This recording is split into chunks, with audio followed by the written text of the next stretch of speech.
Hi friends, ఎలా ఉన్నారు? చూస్తున్నారు కదా ఈరోజు వీడియో ఏమిటో, తీపావకాయ అన్నమాట. ఈ తీపావకాయ ఎలా అంటే ఒక్క చుక్క ఆయిల్ కూడా వేయకుండా ఇలా మనం చేసుకున్నాము అంటే టేస్ట్ సూపర్ ఉంటుంది.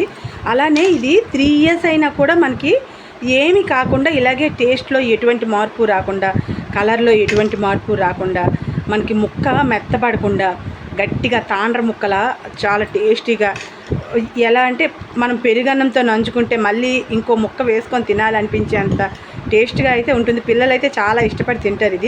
ఇది ఎలా చేసుకోవాలో ఏమిటో ప్రాసెస్లోకి అయితే ఇంకా వెళ్ళిపోదాం.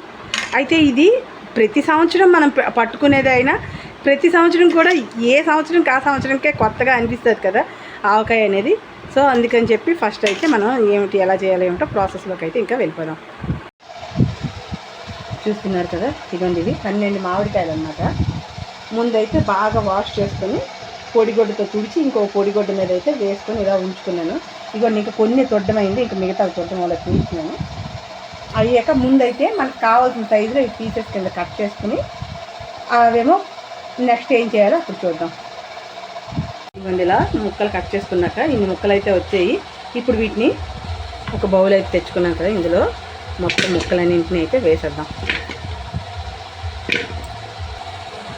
ముక్కలన్నీ ఇందులో వేసుకున్నాం కదా, ఇప్పుడు దీనికి ఓ బౌల్ అయితే తెచ్చుకున్నాను. ఈ బౌల్తో బౌల్డ్ సాల్ట్ అయితే పడుతుంది.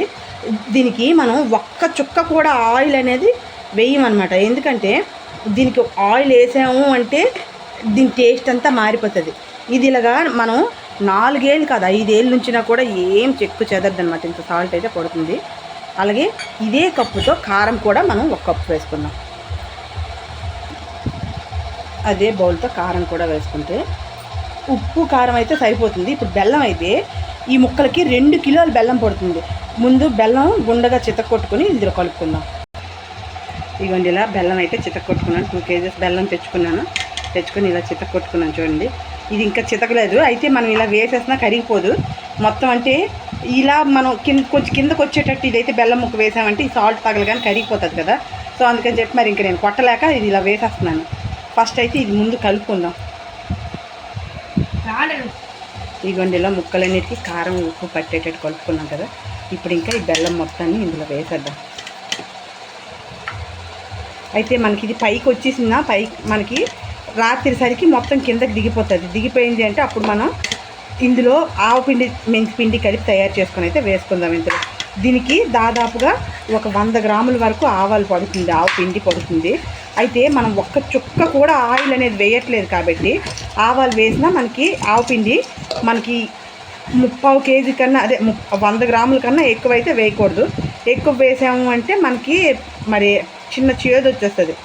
ఇది కేవలం చిక్కబడ్డం కోసం మాత్రమే ఆవపిండి మెంతిపిండి వేయడం అనమాట. ఇందులో చూడండి, ఇదంతా బాగా కలుపుకొని బాగా మిక్స్ చేసుకున్నాము అంటే మూత పెట్టుకున్నామంటే కింద దిగిపోతుంది. ఇప్పుడైతే ఇదిగోండి, ఇలా మొత్తం బెల్లం మొత్తం కిందకి దిగిపోయినట్టు ఉప్పు కారంతో పైకి వచ్చేసినట్టు మొత్తం ముక్కంతా పైకి పెట్టాను. ఎందుకంటే మొత్తం ఉప్పు తగలగానే బెల్లం అనేది కరిగిపోతుంది కదా. సో అందుకని చెప్పేసి ఫస్ట్ రివర్స్ చేసుకొని మొత్తం అంతా కలిపేసుకున్నాను. అయితే ఇది గాలి తగలకుండా దీని మీద మూత పెట్టి ఒక క్లాత్ అయితే కట్టుకొని రెడీ చేసి పెట్టుకున్నాము అంటే మనకి వాటర్ అనేది దిగిపోతుంది. ఈవినింగ్ కల్లా మనకి దిగుతుంది కదా. దిగితే అప్పుడు మనం నెక్స్ట్ ఏమిటంటే దీంట్లో ఆవు పిండి ఇంకానేమో మెంతిపిండి వేసేద్దాం. ఇంకా మొత్తం అయిపోయింది కదా, ఇప్పుడైతే మూత పెట్టేద్దాం. ఇంకా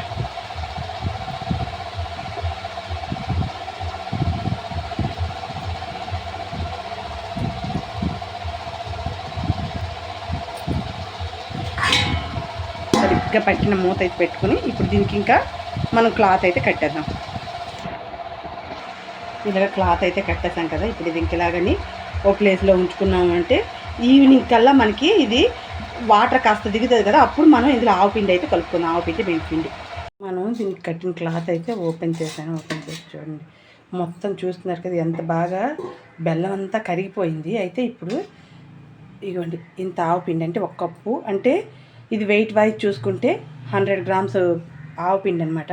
ఈ ఆవపిండి మొత్తాన్ని ఇందులో కలిపేసి ఓ 1 hour ఇలా మనం విడిచిపెట్టేసి మళ్ళీ ముక్కకు ముక్క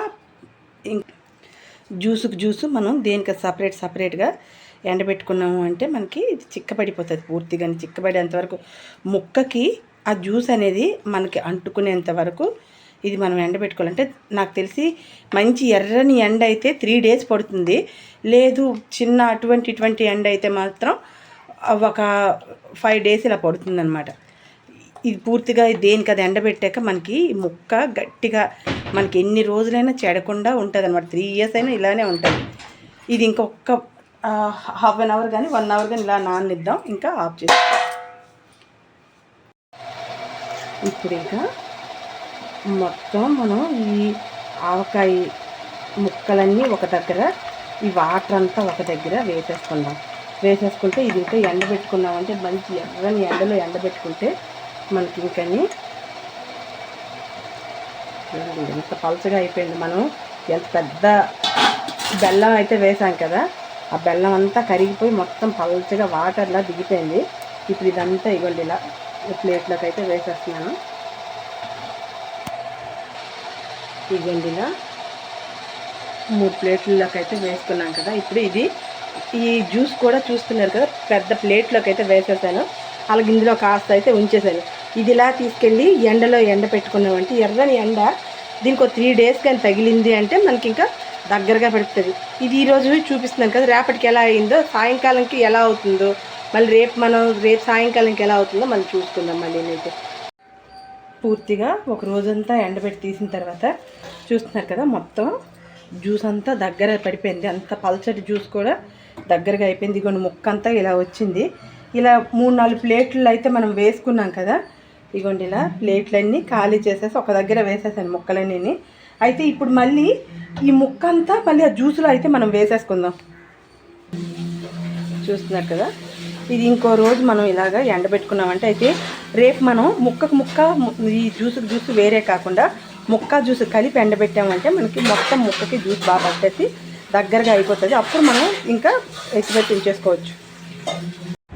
ఇలా ఒకరోజు మొత్తం ముక్కలు ఇలాగ గ్రేవీ కలిపేసి మనమైతే ఆరబెట్టుకున్నాం కదా. చూడండి, ఈ కన్సిస్టెన్సీలో ఉంటే మనకి అది పూర్తిగా నానడానికైతే ఈ ముక్క అనేది బాగా చాలా టేస్ట్గా వస్తుంది అనమాట.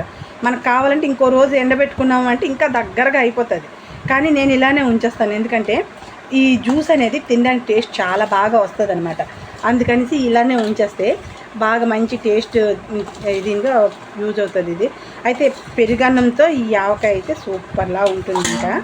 అయితే ఇది ఇప్పుడు ఈ ముక్కలు ఇది మొత్తం 2 కలిపేసి ఒక దగ్గర వేసేసి మొత్తం ఒక దీనిలోకి వేసి ఇంకా మనం ఒక దగ్గర ఎక్కడో దగ్గర 8 కంటైనర్లో స్టోర్ చేసుకొని ఉంచుకోవడం. ఇంకా ఫస్ట్ అయితే ఇందులోనికి ఆ ముక్కలు కూడా వేసేద్దాం.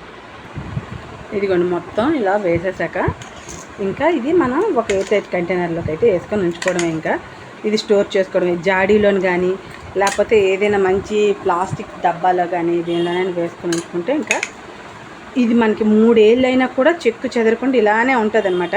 టేస్ట్లో ఎటువంటి మార్పు రాదు, కలర్లో కూడా మీకు ఏ చేంజ్ రాదు. ఓకే ఫ్రెండ్స్, ఈ వీడియో కనుక మీకు నచ్చితే లైక్ చేయండి, షేర్ చేయండి, సబ్స్క్రైబ్ చేయండి, ట్రై చేయండి, కామెంట్ చేయండి. Watch our channel Keerthi creatives.